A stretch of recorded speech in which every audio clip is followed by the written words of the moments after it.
You're listening to the Coop Homeschool Podcast. This is your podcast for community, humility, and joyful fun in homeschooling.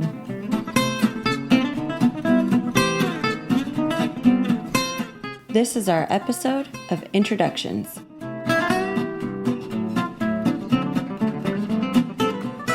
I'm Mandy. And I'm Jessica. And this is The Coop. I'm so excited to talk about ourselves today. I mean, who doesn't like to do that, right? That's right. So this is our introduction podcast. Yep. We want to tell you about ourselves for those who care. Yep. And why don't you take it away first with The Coop? Sure. So here's the scoop on The Coop. Mandy and I met 5 years ago when our girls were in my ballet class. I teach ballet. And they were 3. Yes. And they were friends. And over the course of the next few years, we realized we had a lot in common. We realized we were going to start homeschooling. And then we chose the same homeschool charter. And then we started doing similar activities. We were both Christians. And, we had this big heart for community. Yes. We wanted a homeschool group of friends that our kids could grow up with, that we can have friends and just kind of keep moving forward with. So, like homeschooling is a journey, and that's what we were looking for, is friends for that journey. Yeah, lifelong. Yes. Yeah. Over those years, once our kids really got into kindergarten, we started cultivating those friends, and we kind of started casually, and then it grew and it built, and then we wanted to kind of not be a formal co-op, but have a little more organization. So we called ourselves like the casual co-op for our second year. We didn't want rigor. Right. We didn't want, high accountability. Right. We didn't want to be teaching lessons every week. And we didn't really want to have to go after our friends to do that too. And so we just thought, okay, we'll just step it up a little bit each year. And it was a great way to have play dates. Yes. So a great way for us to get together, because if you try and do play dates individually with all these different people, too much. Then you don't even have any time to do education and family. Yeah. So it was kind of like organized play dates. Then we included field trips and adventures. We had a couple of theme days that second year. And then the third year is when things really got going, because we decided we definitely wanted a little more organization. We wanted learning experiences, and we really wanted our friends to be committed to our group. Right. And trying to tread that lightly, because everyone is involved in our group in a different way. Totally. Not everyone's as committed as Mandy and I, but we wanted to really start to cultivate that lifelong feeling, which means you're committed. And not even just a lifelong friendship amongst our kids. Right. Which is awesome, because they're all ages. Our oldest right now is 13, all the way to some newborns that are under a year old. Yeah. And so we love that community for them, but we also wanted a community for us moms. Yes. And so I have really loved growing that community, and it takes years to grow friendship at the ages that we're at now. Right. Even though I am an old lady compared to you. No. But and so it's really nice that we're slowly building those friendships, and we're all walking in the same path in life. And so it's nice to just really do that with people who share a lot of the same values and the same goals. So we went camping, our 2 families, and Mandy and I sat there planning out our next year, and she had been fondly calling our group the Coop instead of our co-op. And so she'd put it in her calendar as the Coop. And so then I was like, that's really cute. And, we kind of went with that. So we called it the Coop Group. So that was the name of our little group of friends last year, was the Coop Group. And we got really organized. We planned out the entire semester in advance. And we're already planning out all of next year too. So, and we've been doing that for months. And so it's really exciting, because every year we've done different things, like you mentioned, whether it's the holidays or the adventures. And then this next year, I'll do the big reveal. We're going to be doing a book club. So it's going to be super fun. And I'm super excited for the connection we have because of that. Exactly. So that's the scoop on the Coop. Oh, that's awesome. I love the scoop on the Coop. And Mandy, why don't we learn a little bit more about you? Oh, I'd love to. I'd love to talk about myself. No, I'm just kidding, but not really. So as Jessie said, I grew up, I've always been Christian, and I've always loved going to school. Yeah. I've been in traditional school my whole life, and I loved it, and I thrived in it. I was good at it. I had lots of friends, and then I was also a year-round swimmer, and I was good at it.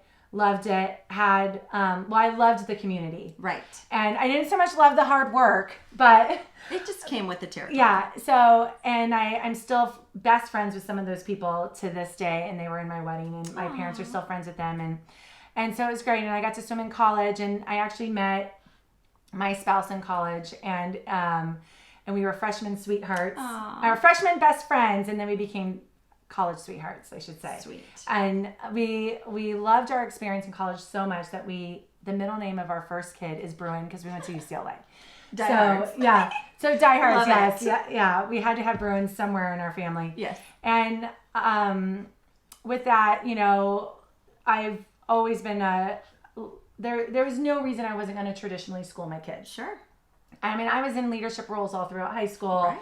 I led pep rallies and all that. So I loved so many things about it. And then, I started I became a teacher. I got my master's of ed, and I was teaching, and through my church and through teaching, I started to see these homeschooled kids. So when I was teaching, these homeschooled kids were transitioning into a traditional school. Okay. And they would come talk to me, ask me about my weekend, about my summer, same with the kids at church. And the kids at church, they knew church history, and they knew theology, and they knew words I have never heard of. Right. And they knew Latin, and they're all under like 12 years old. And so it was just incredible to me, and I was blown away. Yeah.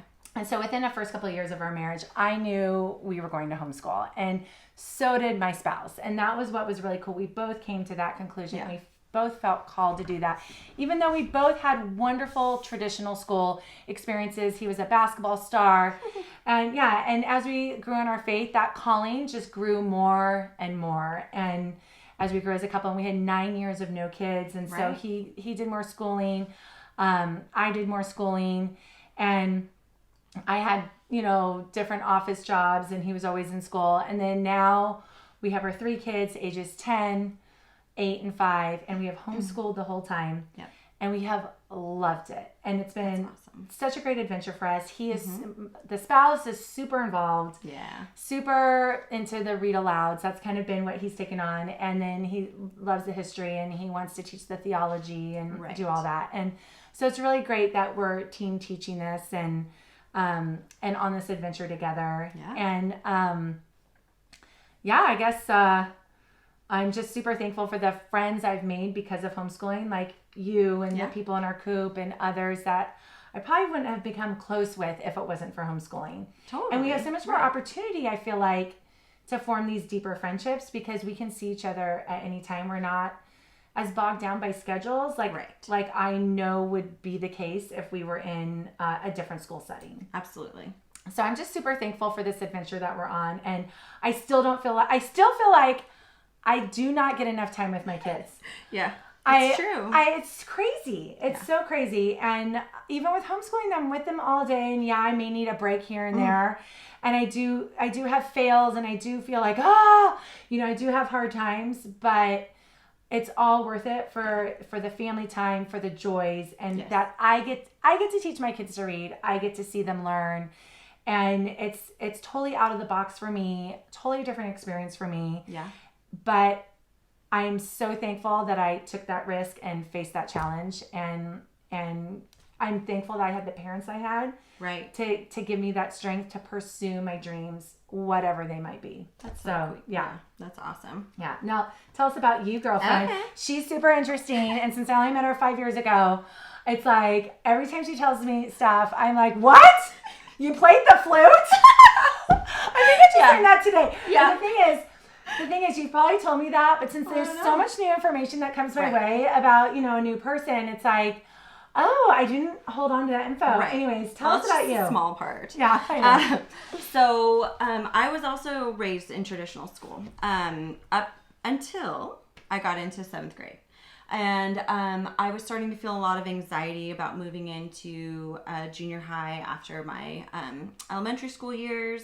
The school district I was in the mid 90s had decided to move into a year-round system. So we were on a 3 months on campus, 1 month off schedule. So we went to school even during the summer, and that helped rotate. You know, we had a lot of kids and not enough schools at the time. So it helped with overcrowding of the classrooms, and that meant that we got put on a track. And in 3rd grade, when we were all assigned to our different tracks, we stayed on those tracks through 6th grade. So I had all the same kids. That's so cool. Yeah, it was like a private school experience, really. So you really got to know everybody. I made some really great friends, you know, because we had all of this time to invest in each other and all of this stuff. But we were going to be going to different schools in junior high. And so I had a really high level of anxiety about that. That's totally tough, especially for a middle school or junior high. Exactly. To have to form a whole new set of friends. Exactly. Yeah. And then on top of that, I was going to have to switch tracks during that transition. Yeah. And so even if I did know some kids, I was going to be put into completely different classes. So it was horrifying to me. Yeah, right. And I did ballet, and I played the flute. So those 2 activities of mine, I felt really committed to, and I was really feeling concerned that with homework and practices, I just wasn't going to have enough time for everything in a way that would feel good. Yeah. Especially because you're so super passionate about dance or ballet, particularly. Right. And I remember hearing that from some of my students, actually, that they missed the time that they had to pursue dance, actually. There's a lot of dancers out there, for sure. Yeah. But yeah, it just requires so much dedication. Like swimming, really. Oh, yeah. I mean, how early did you get up in the morning to swim? Oh, we would leave at 4:15 in the morning. See, we didn't have to do that, but we would be dancing till 10 p.m. Yeah, right. You know, and then you did meets on Saturdays. Oh, but we would dance all day Saturday, plus the shows. And, you know, so it was just... I mean, if you want to be good, like, it's 40 hours a week. Yeah, absolutely. It's a full-time job. Yeah. And I wanted to be good, but I also didn't want to be overwhelmed. And I didn't want to have to be making a choice between my schoolwork and dancing, because I took school really seriously too. Totally. So, totally for you. Yeah, well. So through a lot of my dance friends, we learned about homeschooling. And my mom felt brave enough, with the support of her friends at the time, to tackle it. So she gave that to me as an option, and I took it, and I'm so thankful that I did. And it actually gave my mom the confidence to pull my sister out of 5th grade at the public school and bring her home as well, because she was having some challenges there. And we went through a private homeschool organization. So they helped us with extracurricular classes. Oh, that's cool. Is that still around? I looked into it recently, and I don't remember. I think it's just kind of evolved into something else. Oh, okay. So it was just a community home education program, and I was assigned a teacher. And so I met with her once a week, and she helped us really go through it. So it wasn't like we went from a public school where my mom had no involvement, essentially, to her doing and teaching everything. Right. She just kind of made sure that I was on track and got me where I needed to go. And it's nice because you're old enough where you understood the responsibilities involved. Exactly. So I continued homeschooling. I went through a public charter high school in their independent study program, and learned about a lot of my options for academics, and chose kind of an unusual path that's gaining in popularity. You'll hear about these crazy homeschoolers who graduate college super early. Oh, right. Mine wasn't extreme, but I did learn that I could be taking classes at the college simultaneously, at the community college, and it would count for my high school credit and college credit. And how old were you? I started at the community college at 14. Yeah, see, that's crazy. Right. It's awesome, but it's like not what anybody thinks is even possible. Exactly. And I have to say, back in the 90s doing it was kind of intimidating. I mean, I was intimidated to go to junior high, and then suddenly I was 14 going to the campus, the college campus. Especially back then. Yeah. People didn't really homeschool back then. In our area, sure, half the people we know homeschool just because that's what people do in our area. Right. And there's a lot of resources and school options for that. Right. But in when we were growing up. Right, not in the 90s. Not as much. No. Yeah. So I was really intimidated, but I was actually talking to my 14-year-old niece about it. And I was saying what a different time it is, because even back then in the late 90s, The internet was just becoming like a normal household thing, but you still had to be on campus a certain number of days for an online class. Right. Now you can be fully online. So you could be a 14-year-old and take it at home the same as you would any online high school class. So it's very different now, and I can see how it's even easier to do that, you know, if you could work it out with your schools and for credits and everything. But so I decided to graduate high school at 16. And then a year later, I was already done with all of my general ed courses through the community college and ready to transfer as a junior. That's crazy. So I got it's amazing, but it's crazy. It is crazy. But what I realized with the right help and guidance was that there was a lot of busy work that I wasn't interested in. You know, I didn't want prestige. I wasn't going for, you know, these crazy lofty goals for getting into colleges. I just wanted to go down this path.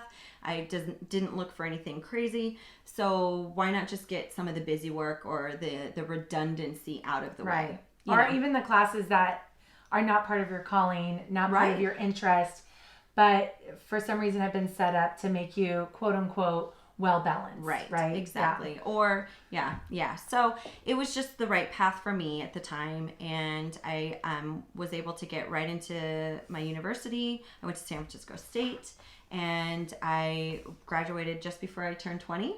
That's amazing. And was done. You know, and I mean, that had its own unique challenges. I was the youngest person of everything I did in my life, but only by a few years, and it wasn't a big deal. Well, and you're an older soul. And I actually, that was such a turn on for me for homeschooling when I was researching it before I ever started homeschooling. And to hear that there's these alternative ways to go to college. Right. I didn't even know that was a possibility. Yeah. And so to be able to do that was, or to know about these other options was really cool. Yeah. And, you know, my high school experience was a lot of fun. Going to the community college, I actually had a good friend there from ballet who introduced me to this whole group of homeschooled high schoolers. And so we ended up meeting, we all had the same break on campus. And how old were you at this point? I was 14 when I met them, So it was right when I started the community college. And we all took the same breaks in our classes. So once we got to know each other, we all scheduled it, and we would meet we called them our stone tables. It was our Narnia callback. Fun. Yeah, so we would meet at the stone tables every day at like 11 a.m. Yeah. So that was really fun to kind of have that aspect, the social aspect of the public schools that you would miss out on in our homeschooled or kind of, you know, less traditional experience. But what was really amazing about it was actually the parents of so many of those homeschoolers were super invested and super driven to give their kids some great experiences. So these moms, I mean dads too, but these parents teamed up. They helped us create our own student union. So we had our own homeschooled student body. I got to be the secretary one year. We put on banquets to raise money for the homeless shelter in our community. We did service projects. Our parents helped put on a formal. Okay, I want to hear about that. They were a little less into the prom idea, being very conservative, but they wanted to give us something fun where we could dress up. So they organized an entire formal for us, and we did it in the springtime. They had us meet at a park, and we did this whole grand entrance. They paired us up. What were you wearing? Were you wearing the velvet prom dresses that were in my day, or were you? What were your dresses like? So this is very late 90s. I think the year may have even been 2000. 2000. So that was when the two-piece prom dress was popular, except none of us could have showed our midriffs. Yeah, okay. So mine was a bodice, a full-length bodice. With that was my wedding dress, actually. Yeah. Because I got married in 2001. I had the bodice and then the skirt. Yeah. I mean, you can't totally tell they're two pieces. No, they don't really look like two pieces. But it's nice because the corset does a nice way of just like... Yeah, making your waist tiny. And anyways, move on from that. So, very 10 things I hate about you dress style. So we did our grand entrance with our assigned partners, and then we went to the train station to take the train that goes along the coast in San Diego. And the parents had gotten on a few stops early. They laid tablecloths. They put, flowers. That is so cool. It's so creative. Mm-hmm. Did they put little Harry Potter paraphernalia all over it? No, that was pre-Harry Potter. Okay. But, that might be an idea for our kids. We'll do that. Yes. We'll do that. But, it was very, very sweet, very elegant. We had chocolates on the table and cider. That's so cool. Yeah, and we went to downtown San Diego. We went to a fancy restaurant where they had arranged a prefix menu for us. So we had, cool. 3 options. And all this is a surprise, too. Yes. Yeah. I love it. And it was the same price as the cost of a prom ticket, really. Well, let's do this. Let's not tell our kids anything about it and do it ourselves. Exactly. And then we took the ferry over to Coronado Island and saw a play. That's and the play cool. was, the least favorite part of our... Yeah. But we were all together, and so that was what mattered. And then some parents carpooled us all back home. And, we did an after party for those of us allowed to stay out. And I probably didn't get home till 2 or 3 a.m. So what I love about hearing about these types of examples is you couldn't do this with a class of 500 seniors and 500 juniors, right? Right. So because there were how many of you? 30. 30 of you. Yeah. So because there's 30 of you, they could be super creative and create this memorable, formal experience for you. Yes. Giving you still that nervousness and that dateness and that fancy moment, but doing it in such a special and unique way. And I love that, the freedom that homeschooling can give you for that. Exactly. And having a community could give you for that. Yeah. And you know who was there? Oh, I know. You tell them. My husband was a part of that group. But at the time, we were just friends. We were a huge group of 30 homeschooled, high schooling friends. And, so cool. Yeah. And when I went off to college, I didn't give it a second thought. I went and did my own thing. By the way, he looked so snazzy in that picture you showed me with his white suspenders. Oh, yes. His gangster. He did all black with a white tie, white suspenders. Yeah. I loved it. Yeah, coolest kid in the picture. Yeah, besides you. He always thought that. Yeah. So he was just my friend. And then I went off to college, and I thought I'd live in San Francisco forever, and I was wrong. And I moved home 6 years later, and within a year of moving home, we started dating, and the rest is history, really. But that combined experience of us both being homeschooled, him was only high school. He did public education through junior high. So he had finished 8th grade and then started homeschooling for high school. And his was for very different reasons. His was definitely more disciplinarian and to help him just really be able to take control of his life rather than just letting it go and following along. Yeah, so his story is a little different than mine, but and I love how much share that another time. Yeah, and I love how much he's involved as well. And when we did one of our Coop Group events for Easter, he was the one who taught the Easter story to the kids. He stood up there and took that on himself. Yeah, and he's definitely not casual about it. Like, homeschooling is our combined passion for our kids. It's what we want for them. It's what we envision for them. And, we want to listen to them too. And, we always check in with each other a few times a year. Are we doing okay? I know. Are our kids doing okay? Are we doing the right thing for them? And how nice is that? Like, to have that, you're on the same page. Yeah. So he's not just apathetic about it. Right, he's passionate about it. And so that's such a gift. It is. And then you feel very convicted. It's your calling. Right. And so that's such a unique thing that we have. Yeah. I love it. Yeah. I love it. Wow. Well, the Coop's pretty cool, let me tell you. Yes. So, when we wanted to come around to this Coop group, we had talked about someday sharing these ideas, right? And, we thought, the Coop is kind of cute for that too. And then the pandemic happened because this is June 2020 right now. And so back in March, we got shut down for everything. And Mandy was so thankful to have the gift of time. Yeah. I remember that. She was like, we're home. I was feeling panicked because I'm a dance teacher still. I teach very part-time, but that was a really panicked moment for me. I didn't feel good about everything being closed. I was worried for the business owners of my studios, for my students' well-being. Yeah, so I was feeling a little more panicked, and I needed to really get busy. You know, like I couldn't sit around just waiting for things. And so Mandy and I kind of were talking and we thought, hey, why not now?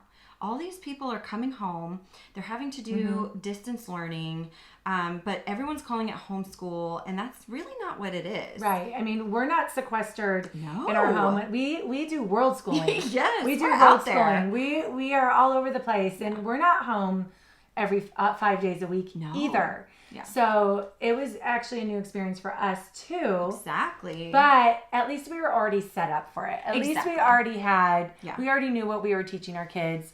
It's just we had to become more creative in having home adventures. Exactly. And, you know, so we felt a little bit on the defensive of wanting to make sure that homeschooling wasn't misrepresented. Right. You know, because we always want this to be an option for people and a positive connotation. Right. But the distance learning was a struggle for many. Right. You know, and I mean, how can you blame them? They were thrown into it. Oh, yeah. Preparation. Last minute. Yeah, exactly. No one could have done that well. And then sent home with a bunch of homework packets. Right. And they don't know that, like, they're not a teacher at heart for a number of them. I mean, a number of parents just naturally are working. So many of them. Exactly. Yeah. So that's so hard to like do both. And so, if you don't mind, I loved getting on that first 2 weeks. Yes. And going on Instagram and saying, okay, set up an art table. Yes. Okay, set up a Lego table. Set up, you know, here, Mr. DeMeo is a great YouTube. So I was posting these ideas on Instagram, and people were coming to me saying, you should consult. You should have a blog. You should, and it's like, well, actually, like people tell her that too. Tell you that too, Jessie. Right. So it's like, oh, actually, we've been talking about this for like a year. We just never jumped on it. Right. So then there was the light bulb. You know, that was our moment. We were like, let's do it, and we jumped all in. Yeah. Yes. So we started with just the blog idea, and then that kind of evolved. And then, you know, you put those little nuggets of wisdom out there, you know, like how to just help these parents like reel it in a little bit. Yeah. You know, like, okay, well, even we aren't focused on school right now because this is kind of crazy. Right, right. So what can you do for when your kids are at home and maybe you do need to get work done and you do need to focus on other things, but you don't want to be overwhelmed and stressed. So here's some nuggets. And you don't want to just sit them in front of a TV. Absolutely. So that's why, like, although we have some media options, it's like there's certain simple things you can do that people aren't prepared to think of, you know, off the cuff. So. Right. Yeah. Especially in the middle of a panicked, I know. A panicked feeling. So then what we did is we went from that into, some people are going to end up liking this. Right. So how can we make sure that people are finding the information they need, and how can they be encouraged to consider homeschooling? Right. Yeah. And all we want to be is a resource to those people. Exactly. And to people who are already been homeschooling a while too, like, maybe we have some fresh ideas because we've been homeschooling up to a 10-year-old, right? Yes. So it's like, we don't have teens yet, but you were a teen that was homeschooled. Right. So you have that experience. Right. And then also it's like, we might have some refreshing ideas. Exactly. For people who are seasoned. Right. I find that I learned so many inspiring things and ideas just from other homeschool families. Right. You know, I mean, the experts have great wisdom to share, but really it's the people who are doing it, who are living it, who tried that curriculum and had their own experience that they can share with me, you know, because they can tell me about their kid. You know, it's not just this high level of information, but really, you know, this is their kid's personality. This is how they learn, and this is their experience with this. And that's how I can make a good decision. Right. And some people don't have access to homeschool families like we do. Yeah. So some people we know are considering homeschooling for next year, and we were like, you might not know anybody. And so we want to be that community for you. Like, we want to be someone you can come and talk to and ask for help. And then eventually, slowly, you will build your homeschool community. Exactly. We want to make sure that we can give that to you. Yeah. Yeah. So should we talk about our joys from the week? Yes. So something we want to do is always end on a joyous, memorable moment. Yeah. So my moment of joy this week was that 2 weeks ago, the beaches were opened for sitting. Who knew? I know. But everyone was a little conservative, taking their time to open. And I have an 8-year-old and a 2.5-year-old. And my 2.5-year-old doesn't like sand. So for me, going to the beach and being active and standing the whole time means wearing him on my back in my ergo. And that's fine. But that's hot and sweaty too. It's hot and sweaty in full sun at the beach. Right. And, it doesn't quite bring me the joy that I enjoy at the beach. So it's great for the 8-year-old who's just swimming in the ocean the whole time. Yeah. So when they announced that the beaches were open, it was such a moment of joy to my family. We've already been like 6 or 7 times in the past 2 weeks. And I love it. Yeah, it's just that getting back out in nature and just really remembering, that it's still there. Right. And so it just brought a lot of joy to my family. Well, I'm just going to pick an easy one. It's doing this right now with you. It's getting our podcast started and hopefully being a help for people. Yeah. And it actually is a big help for us too, because it helps me refine my thoughts, helps me think a little deeper about what I do and why I do it. And so I love it for all those things. And I love being with you, Jessica. I love being with you. Thanks. And no, really though, I do. I know. For reals. So I'm super thankful that I get to do this with you, and so it brings me joy, and I'm just thankful for our friendship and how it grows, and again, another way to show how like having some homeschool besties, a group of them, can be such an uplifting thing and enrich your life so completely. And so so that's my joy moment. So that's it. That is our introduction to the Coop. Yep. Thanks for joining us, and we'll see you next time.